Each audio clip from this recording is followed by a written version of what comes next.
जे काही देतं त्याच्याबद्दल आपण देवाला काहीच देत नाही, तर त्याचा हिस्सा काढणं खूप महत्त्वाचं असतं। आणि जेव्हापासून मी या साधनेमध्ये आले, थोडक्यात आणि पटकन सांगते, तेव्हापासून मी 10वा हिस्सा माझ्या उत्पन्नातनं बाजूला काढत होते। दरम्यानच्या काळामध्ये माझा मुलगा BCom झालेला होता आणि त्याला MBA साठी ॲडमिशन घ्यायचं होतं आणि ॲडमिशनमध्ये थोडंसं त्याचे एंट्रन्समध्ये थोडेफार मार्क्स कमी जास्त आले होते आणि त्याला आवश्यक असणारं कॉलेज काही मिळत नव्हतं, टॉपचं कॉलेज होतं। आता काय करायचं, आणि मग आम्ही दोघं नवरा बायकोंनी ठरवलं की मुलाचं करिअरचा प्रश्न आहे, त्याला चांगलं कॉलेज आवश्यक आहे, तर आपण जे काही डोनेशन देऊन जर ॲडमिशन मिळत असेल तर डोनेशन आपण देऊया।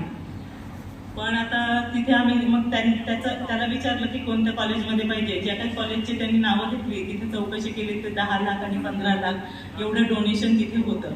पण आपली पण कॅपॅसिटी आपण बघितली पाहिजे की आपण किती डोनेशन देऊ शकतो। एवढी तर 10 आणि 15 लाख ॲडमिशनला डोनेशन देण्याची एवढी ही नव्हती। आम्ही दोघांनी ठरवलं की 7 ते 8 लाखांमध्ये जे काही कॉलेज मिळेल तेवढं आपण त्याला देऊ शकू असं। हे करत असताना तर त्याचं काही कॉलेजच्या ॲडमिशन्स वगैरे क्लोज होत चालल्या होत्या आणि मागच्या वर्षी जुलैमध्ये मी इथे शिबिराला आले होते आणि तिथं मी पहिला माझा दशम जो काढला होता तो गुरुजींच्या हातामध्ये दिला होता।